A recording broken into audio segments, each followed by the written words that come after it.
दोस्तों हम सील गुण सिद्धांत के बारे में पढ़ने जा रहे हैं। सील गुण सिद्धांत क्या है?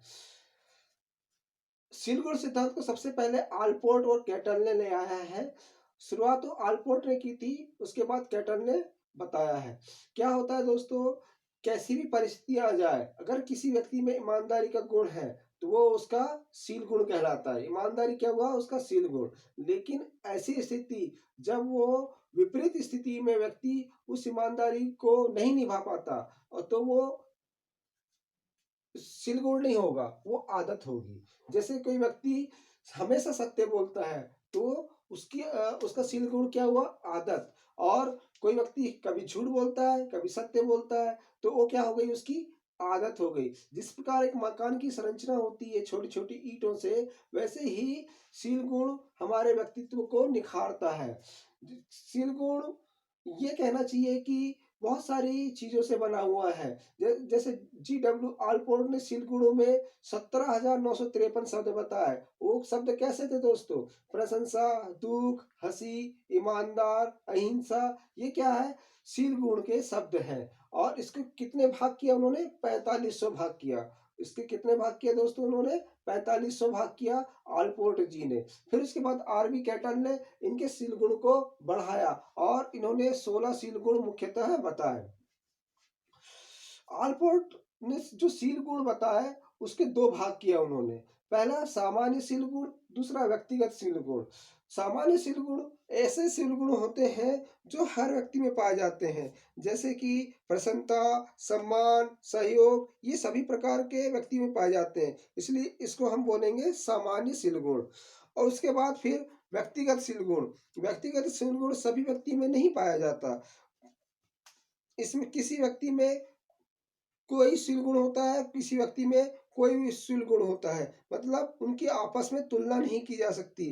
तो ऐसे सील गुण को व्यक्तिगत सील गुण कहते हैं। फिर आलपोर्ट ने व्यक्तिगत सील गुण को 3 भागों में बांटा: कार्डिनल प्रवृत्ति, केंद्रीय प्रवृत्ति और गौण प्रवृत्ति। तो इन कार्डिनल प्रवृत्ति क्या होती दोस्तों? जैसे कि हम कोई भी काम कर रहे हैं तो हमारा सील गुण वहां सामने दिखाई देने लगा। जैसे कि महात्मा गांधी कोई भी वर्क करे, उनका सील गुण शांति और अहिंसा का था, तो वो हमेशा दिखाई देता था।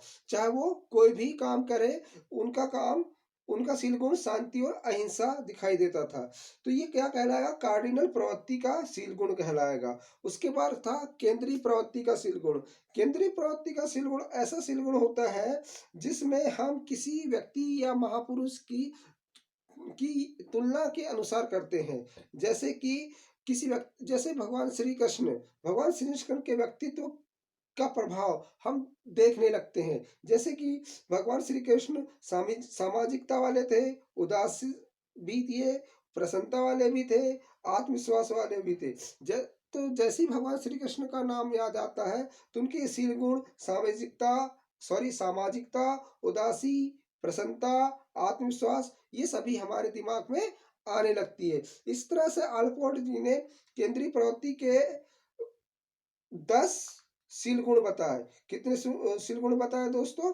10 सील गुण बताए। उसके बाद फिर गौण प्रवृत्ति के भी सील गुण बताए। तो गौण प्रवृत्ति के सील गुण ऐसे सील गुण होते हैं जो स्थायी नहीं होते हैं।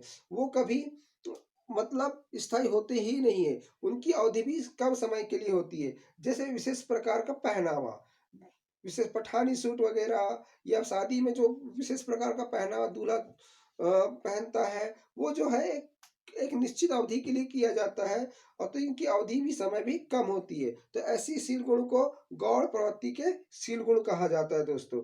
उसके बाद सील गुण सिद्धांत में कैटल ने भी दो भाग में बांटे, एक सतही सील गुण और एक मूल सील गुण। सतही सील गुण और मूल सील गुण। सतही सील गुण जो हमारे व्यवहार को प्रभावित करते हैं, जो हम जिससे प्रभावित होते हैं, जैसे प्रसन्नता, सत्यनिष्ठता, परोपकारिता, ये क्या है दोस्तों? सत्य ही सिलगुण है, सतही सिलगुण है। और मूल सिलगुण क्या है?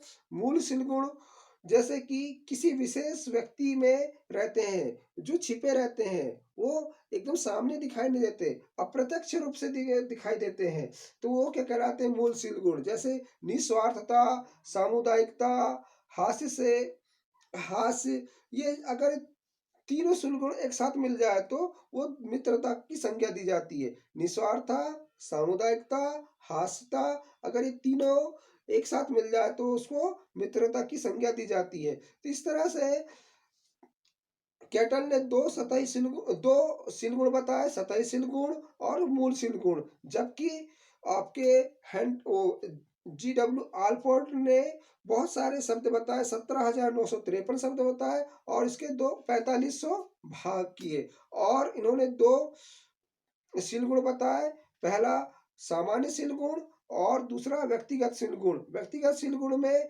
तीन भाग किए, कार्डिनल प्रवृत्ति, केंद्रीय प्रवृत्ति, गौण प्रवृत्ति।